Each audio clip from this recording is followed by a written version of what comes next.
Hello সবাইকে, good evening. Har Har Mahadev. আজকে হলো পঞ্চমী, সো দুর্গাপুজো শুরু হয়ে গেছে, তাই না?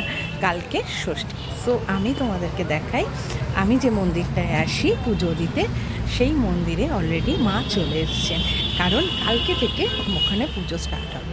চলো তোমাদেরকে আমি একবার দেখিয়ে দিই। মাকে এত সুন্দর লাগছে।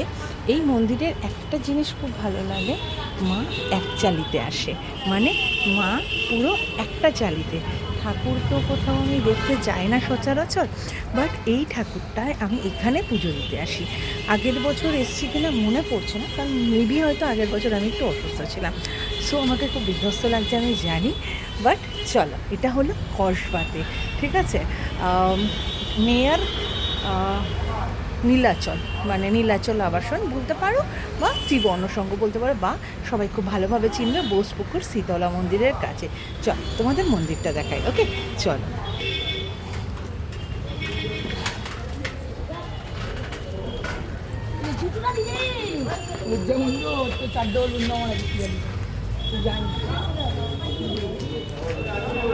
সো এখানে হলো আজকে গুরুজি আছে, গুরুজির গুরুদেব, ওনার আজকে জন্মদিন, হলো।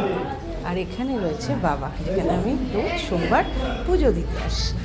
আর এই যে এক চালাই চলে এসেছে, এক চালাই চলে এসেছে মা। আর এখানে বরণডালা রেডি, উপরে মা তারা রয়েছে, ঠিক আছে? চলো, যে এক চালায় মা এসছে। আমি এই মন্দিরটা রেগুলার বেসিস আসি, ডিউ টু আমি এখানে মহাদেবের পুজো দিতে আসি। তো এখানে মায়ের তো দেখাবই, তার সঙ্গে এখানকার যিনি গুরুজি আছেন আমি তাকেও দেখাবো। জাস্ট এটা আমি অ্যাড্রেস বলে দিচ্ছি, নিয়ার বোসপুকুর শীতলা মন্দির। যারোর প্রতি যদি কিছু জানার থাকে তো অবশ্যই আমাকে লাইক, কমেন্ট এবং শেয়ার করে দেবে। চলো, গুরুজি কিছু বলতে চাই, আমরা গুরুজির কথা শুনি। গুরুর কৃপায় আমাদের এই পুজো আমি 40 বছর ধরে করি। প্রথমে বোসপুর শীতলা মন্দিরে 1985 সালে পুজো করতাম। 2018-এর পর আমি আমার মন্দিরে করি। 40 বছর ধরে একটা পুজো মা করিয়ে দিচ্ছে, এটা একটা অভাবনীয় ব্যাপার। কারণ আমার মা ছাড়া কেউ নাই, মাই আমার জন্মসূত্রে বাবা মা ছিল, ভাই বোন ছিল, সব ছিল। কিন্তু তার মধ্য থেকেও আমি এই মায়ের প্রতি একটা আলাদা আকর্ষণ ছোটবেলা থেকে দেখেছি। সম্পর্কে আমার ঠাকুমা আনন্দময়ী মা, উনি একবারই আমার সাথে দেখা হয়েছিল, জীবনে তুই সব পাবি, খালি সবাইকে সমান দেখবি আর অহংকার রাখবি না, এই অহংকার তোকে আসতে হচ্ছে। তাই ওনার অনুযায়ী আমি চলতে চেষ্টা করি। কী হয় জানি না, আমরা অষ্টমী দিন এখানে ভোগ খাওয়ানোর ব্যবস্থা করি, নররূপে নারায়ণ।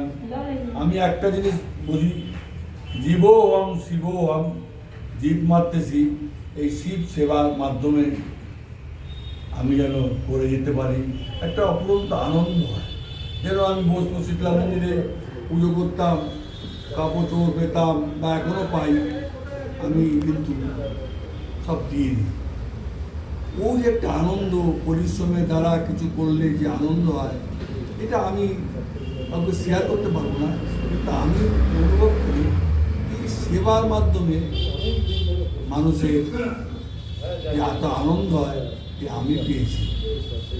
ওম ব্রহ্মানন্দং পরমসুখদং কেবলং জ্ঞানমূর্তিং দ্বন্দ্বাতীतं গগনোऽসৌদিশং তৎমস্বাদিলক্ষ্মো নমঃ একং নিত্যং বিমলোচলং সর্বাদিশক্তিভূতং ভাবাতীতং ত্রিগুণরহিতং সদ্গুরুং তং নমামি। আমি এই গুরুর কৃপায়, আমার জগন্নাথ স্বপ্নে পাওয়া গুরু মন, তার কৃপায়, এমন আমার সম্পর্কে ঠাকুমা, কিছু কিছু সূক্ষ্ম শরীরে যারা থাকে, যেমন আমার সত্যি উপলব্ধি হয়েছে দৈল গোস্বামী, ঠাকুর শ্রীরামকৃষ্ণ, তারা খেপা, এরা আমায় কি বলবো, এটা তো আমি কাউকে বোঝাতে পারবো না। এটা আমায় আশীর্বাদ করে তুমি যেন এই পথে পাথেই উঠতে থাকো। এই মাই আমার সব, মাই আমার সব, মাই আমার সব।